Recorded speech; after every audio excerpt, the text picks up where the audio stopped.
So, naglagay ako. Madami na yan, ha? Pero normal talaga, Dok, magkamali din sa clinic. Pangit, pero... Pwede na. Pwede na yan, Dok. Ganyan? Ang pangit, sabi sa'yo, nahihirapan. Ayun na kay Shayo, pwede. Pwede na ba to? May ganito daw, hanggang sa ganito. Unti lang. Yan. Pangit. Paano ginagawa? Guys, sobrang busy ko talaga itong buong SEM. Natapos ko na yung buong SEM na wala pa rin akong update sa ating vlog, sa ating YouTube channel, guys. Kaya ito, gumawa na ako ng summary ng buong semester ko. Itong pinagagawa ko nga pala, guys. Kaya hindi na ako nakapag-edit. Sobrang busy talaga ng babaeng ire. And ayun, lagi ko nga pala itong kasama si Thunder. Kasi ayoko na masyadong mabibigat na asong dalhin. Syempre, nagko-commit ako pa uwi. Kaya ito lagi si Thunder talaga, like sobrang kasya sa bag ko talaga. So, ayun guys, tinuturuan pala kami ng aming prof na doktor ng veterinary medicine, guys. Syempre, binabantayan kami kung paano gagawin namin sa blood collection at tinuturuan din kami mag-manual counting ng red blood cell, white blood cell. At ito, syempre si Thunder next namin, malikot kasi yung pusa, guys, pag kinuhanan. Parang masungit talaga sila.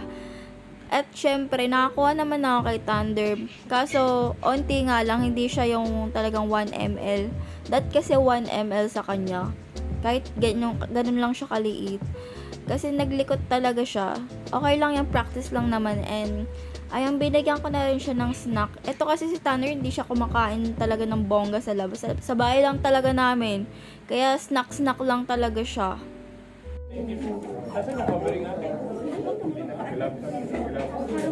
Sabihin ko pa ito pa yung don't touch. Relax yung upo niyo. Hindi naman tense. Ako nga pala yung naka-assign dito, guys. Talagang final product na namin. Like, totoong may grade na yung gagawin namin, guys.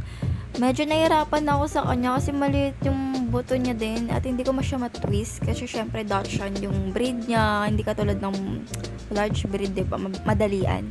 At the same time, guys, ito nga pala yung business ko. Pag umuwi ako sa galing school, nag-aalaga ako ng mga dogs ko. Syempre, nililinisan ko pa yan isa-isa. At gusto ko kasi malinis sila. At ayun, na-sold out ko na yung dalawa dyan. At ayun, nagpaanak din ako ng large breed dog namin, Labrador Retriever po tong breed na to. At available pa to, guys, for rehoming. Ito yung FB page namin, guys. Nakulit ako. Kasi ang tagal ko hindi nakadalaw, guys. Di ba, love? Ang tao lang! Di ba, ang dami tao? Ang dami. Pag-ain ako.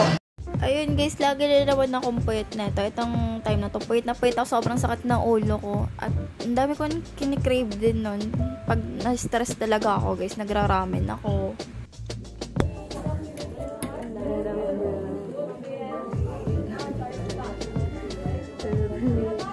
Wait lang kasi.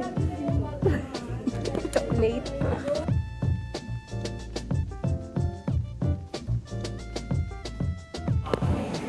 Ito.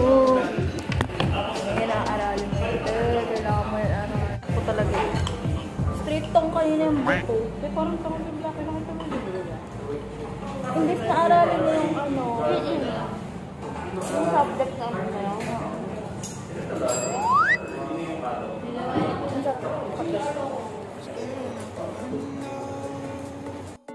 Reaching for a North Star, waiting just to wake up from this nightmare. Martes po. Ang Tyler. Di ba ko kalala? Hindi na. Teka. Malamang kilala kasi ikaw lang nag-iisang lalaki. Sino ba naman? Mag-think ka. Oo.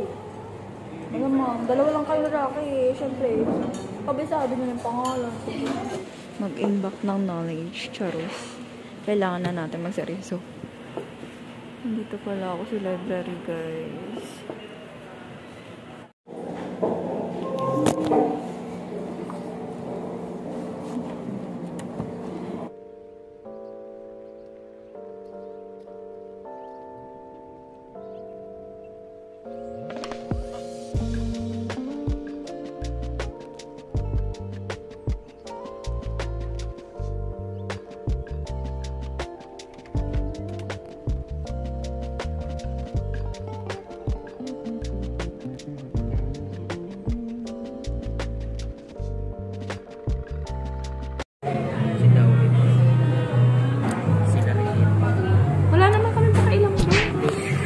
Nauli-guli po siya.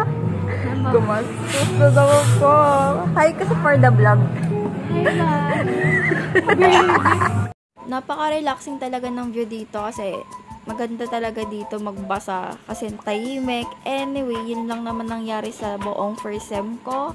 At see you on my next video, guys.